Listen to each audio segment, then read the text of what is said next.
Okay. Air structure ಅಂತ ಬಂದಾಗ ನಿಮಗೆ ಸ್ಟ್ರೈಟ್ ಇದೆ, ಕರ್ಲ್ ಇದೆ, ನಾರ್ಮಲ್ ಕರ್ಲ್ ಇದೆ, ವೇವಿ ಇದೆ. ಟೇಲ್ ಕೂಮ್ ಬಂದು ಸೆಕ್ಷನ್ ತೆಗಿಯೋದಕ್ಕೆ ಮತ್ತೆ ಹೇರ್ ಸ್ಟೈಲ್ ಮಾಡೋದಕ್ಕೆ ಯೂಸ್ ಮಾಡ್ತೀವಿ. ಪ್ಯಾಡಲ್ ಕೂಮ್ ಬಂದು ಟ್ಯಾಂಗಲ್ನ ರಿಮೂವ್ ಮಾಡಲಿಕ್ಕೆ ಯೂಸ್ ಮಾಡ್ತೀವಿ. ಲೆಂತಲ್ಲಿ ಫಸ್ಟ್ ಬಿಡಿಸ್ಕೋಬೇಕು, ಅದಾದಮೇಲೆ ಮಿಡಲಲ್ಲಿ, ಅದಾದಮೇಲೆ ರೂಟ್ಸಲ್ಲಿ ಬಿಡಿಸ್ಕೋಬೇಕು ಸಿಕ್ಕನ್ನು. ಅದಾದಮೇಲೆ ಫೋರ್ಕ್ ಬಂದು ಇಂಟರ್ನ್ಯಾಷನಲ್ ಹೇರ್ ಸ್ಟೈಲ್ ಮಾಡಬೇಕಾದ್ರೆ ಸ್ಮರ್ಜಿಂಗ್ಗೋಸ್ಕರ ಯೂಸ್ ಮಾಡ್ತೀವಿ. ಅದಾದಮೇಲೆ ಪಾಲಿಶ್ ಕೂಮ್ ಬಂದು ಬ್ಯಾಕ್ ಕೂಮ್ ಮಾಡಿರ್ತೀವಲ್ಲ, ಆ ಬ್ಯಾಕ್ ಕೂಮ್ನ ನೀಟಾಗಿ ಬಫಿಂಗ್ ಏರಿಯಾದಲ್ಲಿ ಪಾಲಿಶ್ ಮಾಡ್ಕೊಳ್ಳೋದಕ್ಕೋಸ್ಕರ ಪಾಲಿಶ್ ಕೂಮ್ನ ಯೂಸ್ ಮಾಡ್ತೀವಿ. ಮ್ಯಾಮ್ ಈ ಸೆಕ್ಷನಲ್ಲಿ 4 ವಿಧ ಹೇಳ್ತೀವಿ. A, B, C, D. C D ಸೆಕ್ಷನ್ನ ನಾವು ಒಂದು ಹೆಸರಿಂದ ಕರಿತೀವಿ.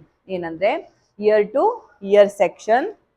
ಈ ಕಿವಿಯಿಂದ ಈ ಕಿವಿಗೆ ಹೋಗುವಂಥದ್ದನ್ನ ಇಯರ್ ಟು ಇಯರ್ ಸೆಕ್ಷನ್ ಅಂತ ಕರಿತೀವಿ. ಟು ಸ್ಟಾರ್ಟ್ ಸೆಕ್ಷನ್, ಮುಂಭಾಗದಿಂದ ಪ್ರಾರಂಭವಾಗುವ ಭಾಗ,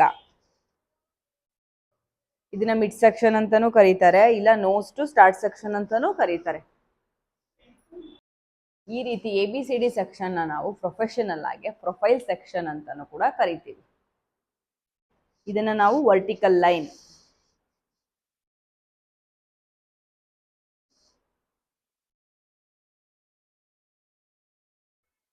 next year to year section horizontal section ಅಂತ ಕರಿತೀವಿ. ಅಂದ್ರೆ ರೈಟ್ ಸಮವಾಗಿರುವಂತ ಗೆರೆನ ಹಾರಿಜಾಂಟಲ್ ಲೈನ್ ಅಂತ ಕರಿತೀವಿ. ಒಂದು ಕೆಲಸ ಸ್ಟಾರ್ಟ್ ಮಾಡಿದ್ರು ಕೂಡ, ಈಗ ಒಂದು ಸ್ಟ್ರೈಟಿಂಗ್ ಮಾಡಿದ್ವಿ, ಕ್ರಿಂಪಿಂಗ್ ಮಾಡಿದ್ವಿ, ಕರ್ಲ್ ಮಾಡಿದ್ವಿ ಅಂತಂದ್ರೆ ನಾವು ಎಲ್ಲಾನು ಕೂಡ ನೇಪ್ ಸೆಕ್ಷನ್ ಅಲ್ಲೇನೆ ಸ್ಟಾರ್ಟ್ ಮಾಡಬೇಕು. ಓಕೆನಾ. ಬೇರೆ ಬೇರೆ ಮಿಷಿನ್ಗಳನ್ನ ಹಾಕಿದಾಗ ಏರ್ ಡ್ಯಾಮೇಜ್ ಆಗುತ್ತೆ, ಮತ್ತೆ ನಮ್ಮ ಮಿಷಿನ್ ಕೂಡ ಡ್ಯಾಮೇಜ್ ಆಗುತ್ತೆ, ಹೊಗೆ ಬರೋದಕ್ಕೆ ಸ್ಟಾರ್ಟ್ ಆಗುತ್ತೆ, ಬ್ಯಾಡ್ ಸ್ಮೆಲ್ ಬರೋಕ್ಕೆ ಸ್ಟಾರ್ಟ್ ಆಗುತ್ತೆ. ಸೊ ಹಾಗಾಗಿ ನಾವೇನು ಮಾಡಬೇಕು, ಫಸ್ಟು ಹೇರ್ನ ಫ್ರೆಶ್ ಆಗಿ ಬಿಟ್ಕೊಬೇಕು.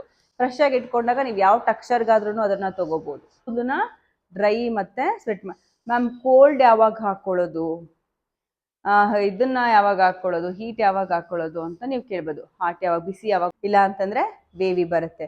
ವೇವಿ ಹೆಂಗೆ ಅಂದ್ರೆ ಆಫ್ ಸ್ಟ್ರೈಟ್ ಆಫ್ ಕರ್ಲ್. ಈಗ ನಮ್ಮ ಅಮ್ಮದಿರು ನೋಡಿದ್ದೀರಾ, ಜನ ಹೇಳಿದ್ರೆ ಹೆಂಗಿರುತ್ತೆ, ಇಲ್ಲಿ ಮಾತ್ರ ವೇವಿ ಇರುತ್ತೆ ಅವರಿಗೆ, ಇಲ್ಲೇನು ವೇವಿ ಇರಲ್ಲ. ಅಂದ್ರೆ ಎಂಡು ಸ್ಟ್ರಕ್ಚರ್ನ ಚೇಂಜ್ ಮಾಡಿರ್ತಾರೆ. ನಾವು ದುಡ್ಡು ಕೊಟ್ಟು ಚೇಂಜ್ ಮಾಡಿರ್ತೀವಿ, ಅವರು ಎಂಡು ಚೇಂಜ್ ಮಾಡಿರ್ತಾರೆ. ಓಕೆ.